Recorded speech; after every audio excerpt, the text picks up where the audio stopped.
Caião, é o seguinte, no Apocalipse, capítulo 9, fala num tempo que as pessoas irão procurar a morte e não a encontrarão. Você acha, Caio, que a tecnologia e a inteligência artificial, você falou da inteligência artificial aí agora, na pregação, vão evoluir tanto ao ponto de não permitir que as pessoas morram, Caio? Eu creio que também.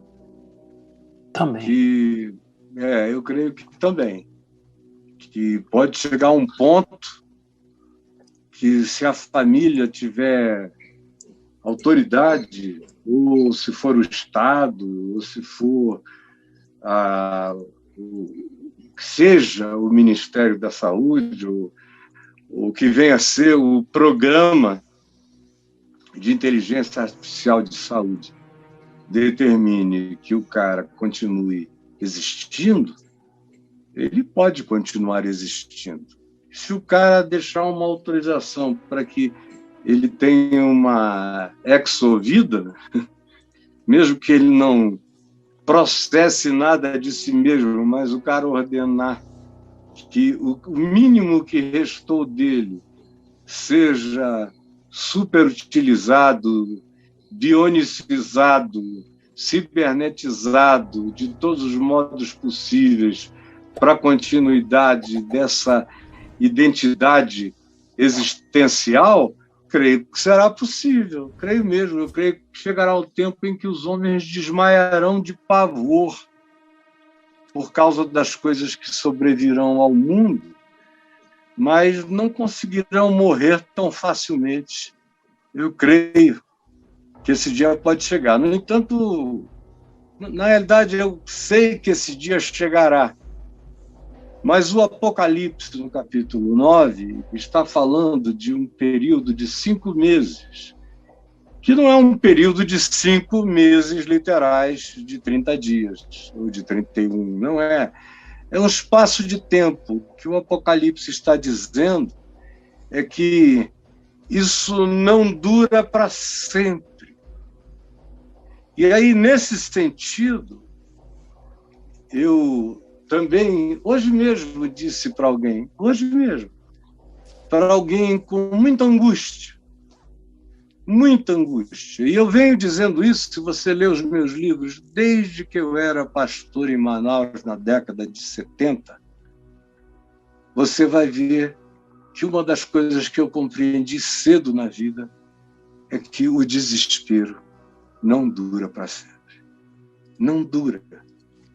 Antes de ser pela psicologia, eu entendi pela psicologia perene da Escritura, da palavra, que a angústia, a tristeza, o desespero tem prazo, tem uma luz, tem uma renovação que chega, que volta. E aí, nesse sentido, o Apocalipse 9 é algo que sempre aconteceu na existência humana, mas que vai ficando cada vez mais intenso. Como eu digo sempre, eu creio que a história caminha de uma maneira linear a espiral. Ela caminha adiante, mas é uma espiral crescente, de modo que a gente olha para trás e vê história, mas de onde a gente está no processo histórico semelhante ainda não tem futuro.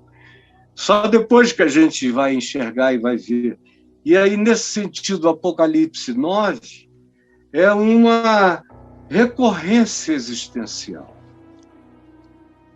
do desespero humano, que vai ganhando agudeza, tanto mais quanto a sociedade humana evolua, quanto mais o que seja natureza, natural, desapareça, e a gente vá sendo tomado e dominado por relações de inteligência artificial e de contatos sem encontro, ou de encontros sem abraços, e de abraços sem amor, ou de existências sem sentimento, sem compaixão, sem solidariedade, quanto mais o paradigma humano vá sendo transformado em outra coisa, tanto mais quanto os valores que caracterizaram o que era ser gente for alterado por outros e outros e outros e outros significados, mais a angústia humana crescerá, mais o desespero aumentará, mais a vontade de morrer, o pânico, a existencialidade inexplicavelmente agonizante tomará conta de nós por fases, por tempos e por períodos. E o que, no mínimo, o Apocalipse está dizendo é que isso que não dá na natureza, diz que é uma dor que vai atingir a existencialidade humana, traz ardente desejo de morrer, é algo que tem a ver exclusivamente com a natureza humana.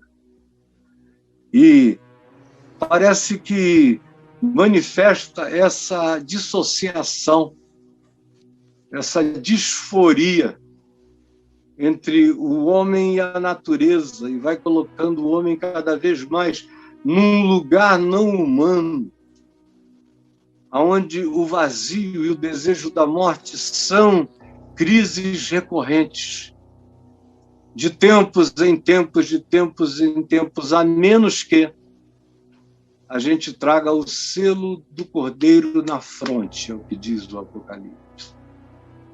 E aí, outra vez, não é uma marca, o selo do Cordeiro não é uma cruz aqui, não é um peixe aqui, não é nada na testa como o 666, não é um número 666, não é absolutamente nada que necessariamente seja tatuado ou implantado em nós, nada. Isso pode ser apenas aquilo que todo dia nos seja colocado como escolhas, escolhas pela vida ou escolhas pela morte. Ou pode ser algo que se transforme em obrigatória escolha pela morte ou por matar, em nome de Deus, em nome da pátria, em nome do que quer que seja, uma imposição dessa coisa que é uma besta que emerge do homem como diabo de si mesmo, e que está se manifestando o tempo todo, já desde sempre. Nunca houve gente na Terra sem besta.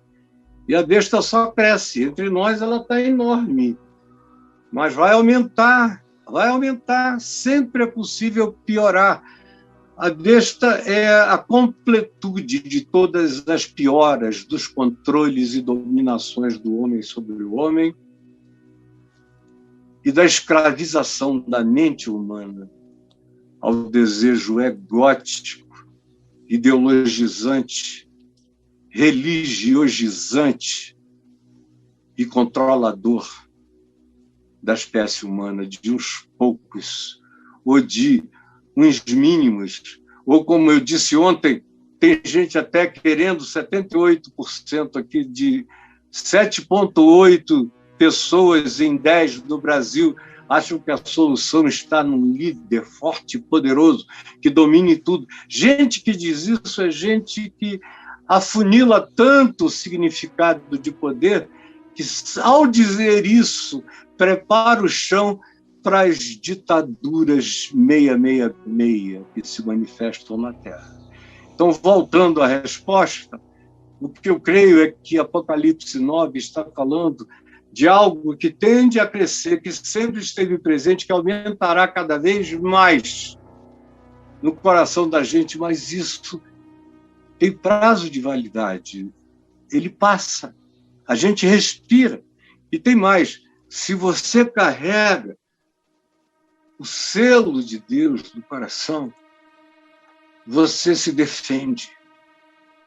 Você se defende, você diz, não. Você começa a dizer, não, isso é depressividade orgânica, esse é um pânico de um excesso. Isso é um pós-traumático de alguma coisa que foi maior do que eu podia aguentar. E aí você começa a dialogar com você mesmo e entender. Hoje, por exemplo, depois do almoço ali com a família, eu acordei muito pensativo, com muito pouca vontade de fazer qualquer coisa. Hoje, se eu pudesse, eu teria ficado ali no meu cantinho, na cama, quietinho, o dia todo. Mas nós estamos com alguns filhos aqui e uma netinha que entraram em quarentena para ficar com a gente. Tenho a minha neta que mora aqui, essa é a casa dela, a Helena, e a Andressa. E eu tenho alegria em vê-las, conversar com elas todos os dias.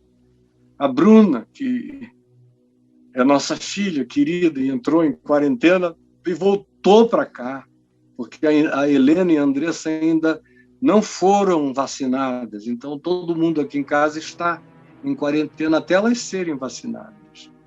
E assim a gente protege uns aos outros.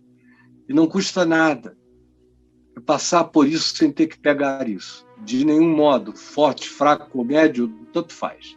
O melhor é evitar e não brincar disso. Então, até que elas sejam vacinadas, eu estou sem abraçar meus netos que não estão em quarentena e todos os demais filhos, com uma saudade enorme deles. Nunca fiquei tanto tempo na vida, nem de longe, sem vê-los de pertinho, sentir o cheiro de cada um e abraçar. Mas eu falei para a Adriana, eu estou assim, num dia muito pensativo, e eu não sou uma pessoa melancólica. Eu até já fui, no passado, um tanto melancólico. Um período na década de 80, entre 84 e 86, 87, eu vivi uns 3 anos de uma certa melancolia poética dentro de mim. Mas depois, aquele foi um estado que teve o seu tempo, deixou as raízes profundas que tinha que deixar, mas eu fui adiante num outro molde. E depois eu voltei a outros estados. Eu tenho vivido, no curso da minha vida, muitas vidas, e de muitos modos e de muitas maneiras, e com muitas experiências existenciais, de modo que eu sei mais ou menos identificar dentro de mim de onde as coisas estão vindo. E hoje eu falei a Adriana, se eu pudesse, eu ficaria aqui hoje o dia inteiro, quieto. Ela falou, o que foi, meu amor? Você sabe o que é? Eu falei, não, eu estou assim com o meu humor um tanto alterado e sentindo uma dose de introversão, necessidade. E aí ela disse, então fica aí quietinho e eu vou lá ficar com a moçada e fica aí. Eu fiquei, dormi quieto, levantei tranquilo, bem. Eu tenho, no curso da vida, aprendido a respeitar essas coisas. Às vezes, o que a mente quer, o que o corpo quer, o que a alma quer, é só o que a gente não dá. Às vezes, o que ela quer é só um descanso, é só dizer sim, tá bom. Por que estás inquieto, minha alma? Por que te perturbas dentro de mim? Fique em silêncio, você vai ouvir. Se você não ouvir nada, descanse no silêncio. A gente vai aprendendo a lidar com as coisas e saber. Muitas vezes eu sei que o que eu estou sentindo é orgânico. Eu sei, na maioria das vezes, que é de natureza psicológica. Às vezes eu não sei exatamente qual foi a conversa que eu tive, porque às vezes, e tem dias que eu converso com tanta gente, aqui, eu vou ao mundo inteiro, que depois eu não sei por que alguns sentimentos ficaram instalados em mim. Alguns, assim, de natureza meio eufórica, mas a euforia a gente sempre abraça. Mas alguns de natureza triste, ou mesmo conturbada. E aí eu sondo a minha mente, minha memória. Meu Deus, às vezes são tantas pessoas, tantas conversas, tantas respostas. Quando eu chego aqui ao Papo de Graça, eu já respondi muita coisa a muita gente, já ouvi muita coisa, já falei demais. E aí eu às vezes encontro em algo que eu disse. O que foi que me perturbou? Eu disse com impaciência. A pessoa do lado de lá nunca vai saber, a menos que eu diga, mas no tom da minha voz, não. Mas dentro de mim eu sei que eu disse com impaciência. E aquilo ficou me convidando a pensar por que eu disse com impaciência. E aí, quando eu respondo a essas perguntas, isso tudo vai se pacificando dentro de mim. Quanto mais diálogo e resposta, e quando a gente não tem resposta, um silêncio que se acalma no amor de Deus, mais em estado de serenidade e de autocontrole a gente caminha em relação às próprias emoções e sentimentos. E quando a gente tem emoções e sentimentos que perduram e a gente não conseguiu ainda identificá-los, a gente, pela fé, diz, olha, não estou fugindo de nada, mas não vou ficar remoendo, estou prosseguindo. E o que quer que seja, que o Senhor me mostre. E vá em paz. Vá em paz. Às vezes a gente não vai em paz porque a gente não se deixa ir em paz. Mas quando você se deixa para trás e se prossegue a si mesmo, pela fé, você lá na frente vai enxergar, e vai enxergar, às vezes já com outro olhar, de maneira muito mais pacificada. Você entendeu?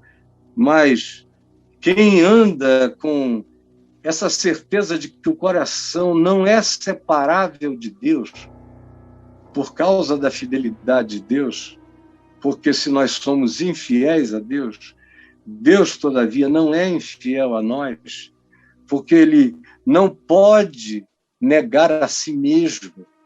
Ele jurou por Ele mesmo que Ele seria como Ele é, e Ele não pode voltar atrás. Ele não sabe não ser o Deus de graça, de vida e de criação. Sempre.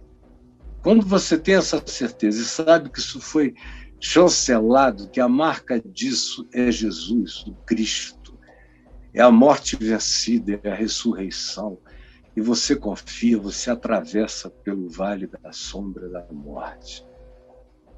E aí vai experimentando aqui.